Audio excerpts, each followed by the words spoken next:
my kid? Why I gotta fight for my kid? Over a problem that you created yourself. When we could have all just been like... So who would guess that on Father's Day, this would be the absolute first video when I get on the app? Which means I'm probably going to stay off of the app today. This is the first video.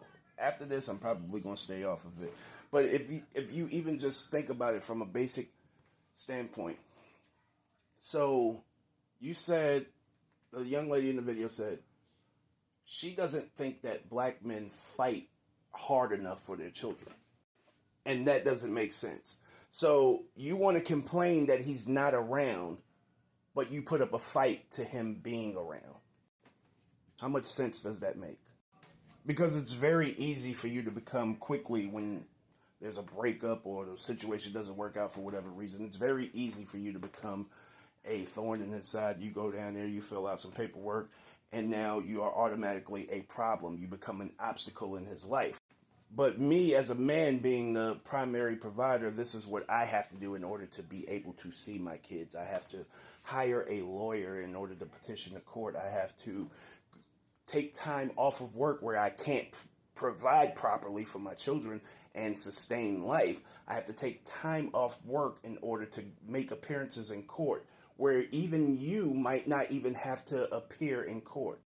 But I do have to appear in court. I have to have time off in order to do such things, in order to see my kids. I have to go through this whole process while continuing to provide for my kids. You know, the ones you won't let me see.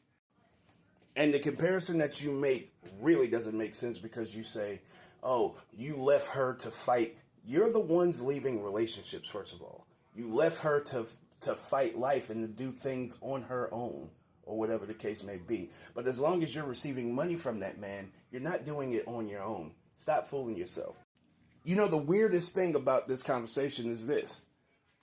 For you all to be putting on this facade that you're so strong, this is the weakest, most helpless argument that you could possibly make. In other words, he got you pregnant. You didn't lay down and get pregnant. That's what you're saying when you said he created this problem for himself. No, the way that you continue life on this planet is to actually procreate. In other words, it is your civic duty. So even if you go back to the very first thing that I said, which is, you talk crazy about him not being around while creating an obstacle for him not to be around, then who's creating the problems? You see, the more and more that he's not around, the more and more you can justify being an asshole. Because that's the story that you want to tell. Math is math, and if you put it together, it's that simple. The logistics of what you're talking about does not make sense. And that nonsensical shit actually works out in your favor. Because there's a formula, and that formula is, you attack his money first, and then you complain about his time. Because you get the money because of the time that you have the kids, and then all of a sudden now you don't want the responsibility of having the kids, so you start to complain about the fact that he's not around. Even though the fact of the matter is, the new situation that he's in means that he has to provide for 2 households. That's why it's baby alimony. And here's the thing, if you're going to keep talking about the kids as if they're a burden or whatever the case may be, then what's the fight for? Why don't you relinquish custody to him? A man is 85% less likely to put you on child support. And if you believe that he's capable of putting money into his household as well as your household, then maybe the kids are better off with him in the first place, because obviously you can't afford them.